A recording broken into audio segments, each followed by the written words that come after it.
Muy buenas noches, queridos oyentes. Esperamos que se encuentren muy bien. A continuación, pues vamos a hacer nuestra intervención como equipo de trabajo en el capítulo 4 del libro de Alejandro Rocamora Bonilla, Un camino sin atajos, duelo por el suicidio de un ser querido. Nuestra programación del espacio es la presentación de los educandos, la presentación del capítulo 4 con los apartados a socializar y la socialización, pues como las preguntas como... Entonces, mi nombre es Julián Andrea Sepúlveda Acevedo. Mi nombre es Laura Marisol Erazo. Mi nombre es Edwin Largo. Mi nombre es María Joana Restrepo.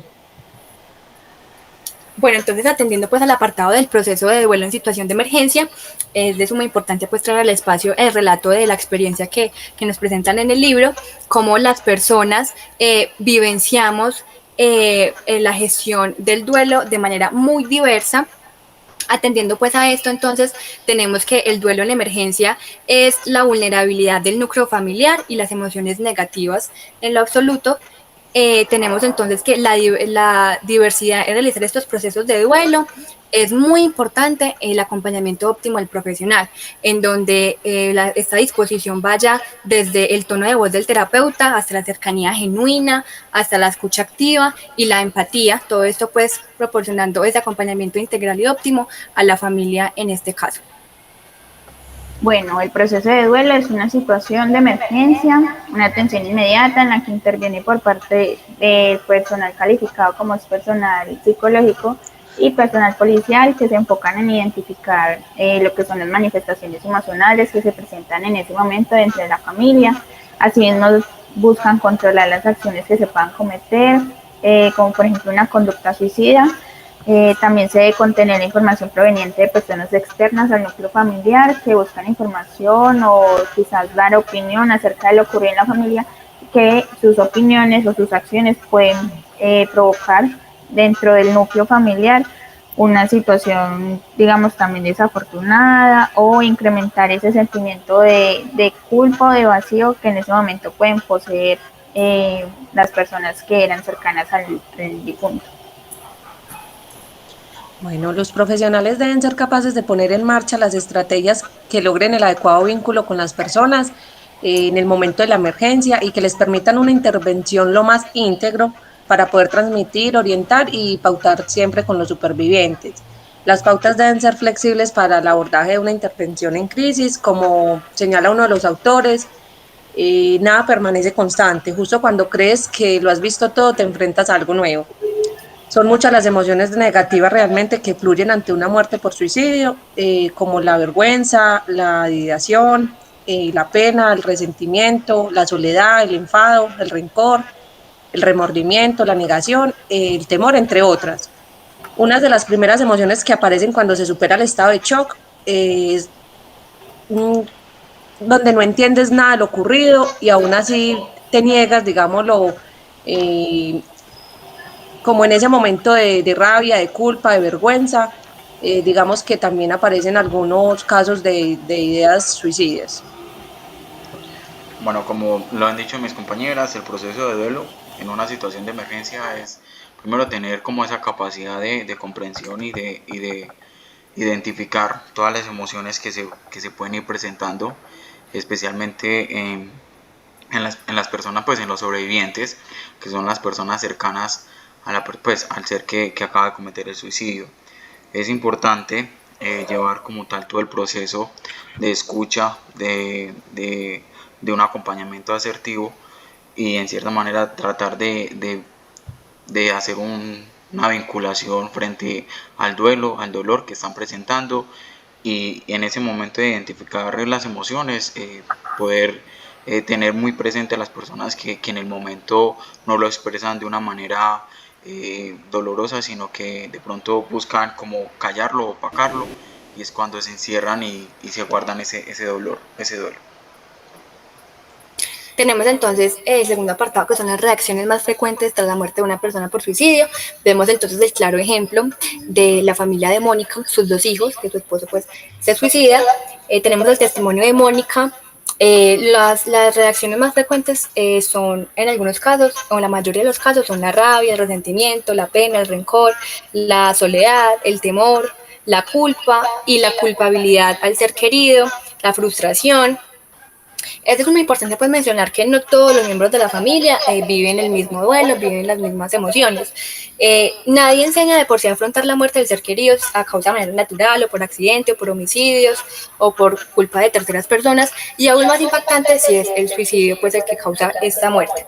Vemos entonces también que es de suma importancia traer al espacio la intervención que hace Julia, la hija de la persona suicida, que propone que el funcionamiento del propio duelo, o sea, el funcionamiento es propio, es de cada persona, ¿cierto?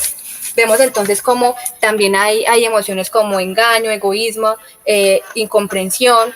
También se puede dar el sentimiento de abandono, sentimiento de juicio afectivo. Es de suma importancia entonces acompañar en la elaboración del duelo por parte de los terapeutas, en canalizar las emociones, sentimientos, acciones. Es de suma importancia también, es fundamental hablar de la ideación suicida como causa, como multicausal, ¿sí? Acompañar ese proceso de forma integral para todo el núcleo familiar. Bueno, las reacciones que se pueden observar son en su mayoría negativas y siendo las más intensas la rabia y la culpa, ya que las familias suelen sentir cierto rechazo hacia lo que su familiar ha cometido y pues generan sobre él una responsabilidad del sufrimiento que ha generado en la familia o en sus hijos, bueno, en su núcleo cercano.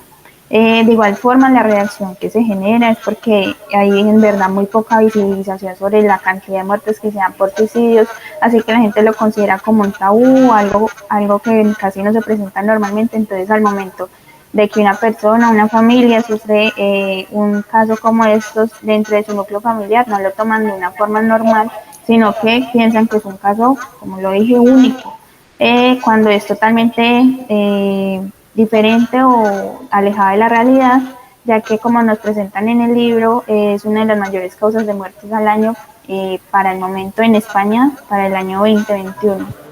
Entonces, dando más visibilización a estos casos de suicidio, quizás se podría mejorar esta reacción que se tendría a nivel social sobre las muertes.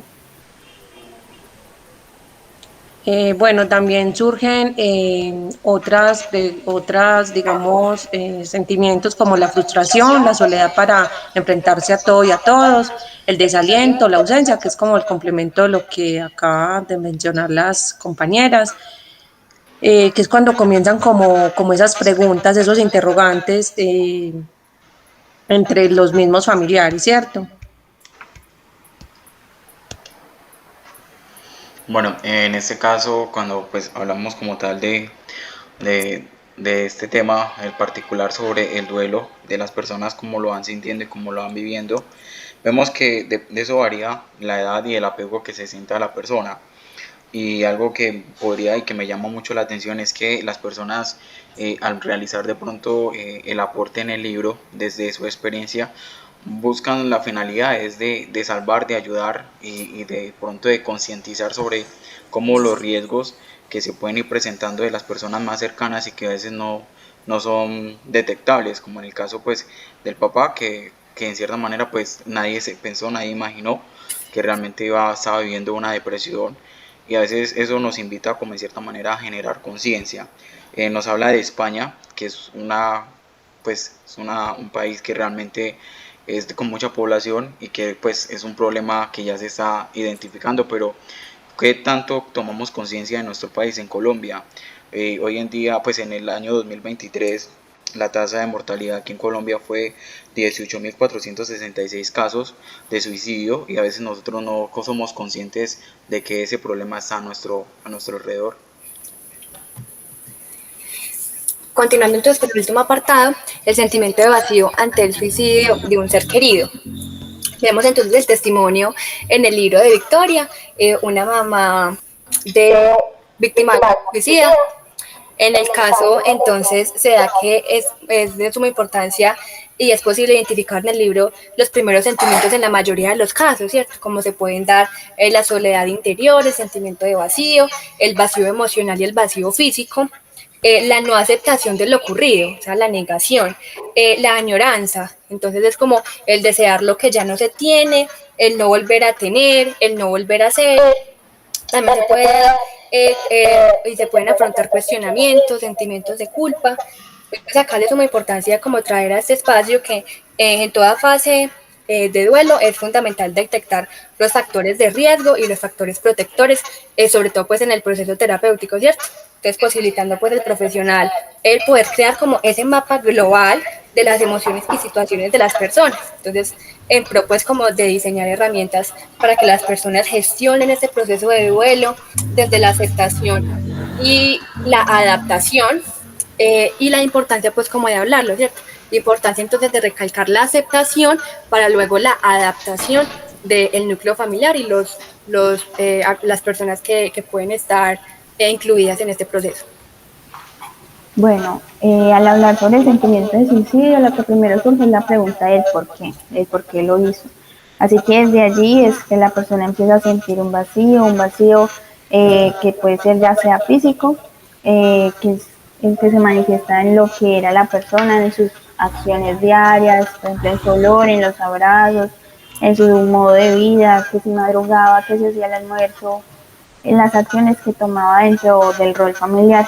Por otro lado, tenemos el vacío emocional, que ya es la idea de no volver a ver a la persona nunca más, de no volver a escuchar su voz, su olor, eh, sus pensamientos. El vacío es una sensación grande ante la ausencia, es la soledad interior que manifiesta la persona. Este vacío genera una añoranza de lo que se pudo tener o hacer, y es importante desde este punto trabajar la adaptación y la aceptación. En un primer momento es importante trabajar la aceptación para así mismo aceptar que la persona ya ha dejado, digamos, este plano y ya hace parte de otro tipo de vida en la que la persona presente, se puede llamar sobreviviente, pues ya no va a poder estar y va a tener que seguir haciendo su vida, manejando obviamente los recuerdos. Es importante también dentro de todo esto que la persona logre aceptar y conmemorar, digamos, de cierta forma la memoria de esta persona para que asimismo pueda seguir, porque la negación de los sucesos no le va a ayudar mucho para el surgimiento para el seguir en su día a día. Así que primero vemos la aceptación, luego ya la adaptación para superar la negación. Bueno, lo que más necesitan las personas que han perdido a un ser querido por suicidio en los primeros meses y años es la compañía del otro. Este vacío se tiene primero que rellenar con el contacto humano y sobre todo también rodearse de personas que saben escuchar y que pueden hablar de lo sucedido con ellas. Para muchos supervivientes la comunicación realmente se convierte en esa terapia, en eso que proporciona como ese alivio. Escuchamos realmente cuando un familiar pierde un ser querido, lo que dicen es, tengo muchas personas que afortunadamente a mi alrededor me quieren y están dispuestas a ayudarme, a escucharme. Entonces eso realmente es un alivio para las personas que han perdido un ser querido por suicidio. Y ya para concluir, referente al tema, es importante primero resaltar los factores de riesgo que se presentan durante ese vacío, ¿cierto? Poder en cierta manera llevar ese acompañamiento desde ese punto, y también como qué factores son protectores, como en este caso es el acompañamiento de la familia, también tratar de buscar de que la forma de recordarlo sea con cariño y de pronto superar ese duelo y ese dolor que es como ya el ir superando, no es algo que se supere fácilmente, pero es como el momento de oro, como el premio de poder recordarlos con amor y con aprecio. Y algo que es importante también que nos invita como a plantearnos es que tanto hacemos el acompañamiento de las personas que de pronto han pasado por esta situación y de pronto solamente somos humanos los primeros 2 meses o 3, y realmente es un proceso que necesita mucho tiempo. Y otra invitación que nos hace es que todas las personas no disponen de un apoyo de la familia, no tiene que la persona que los acompañe. Entonces, de cierta manera es como esa invitación desde nuestra vocación como psicólogos, fomentar de pronto actividades y temas que fortalezcan como tal ese acompañamiento. Muchas gracias por el espacio, querida docente.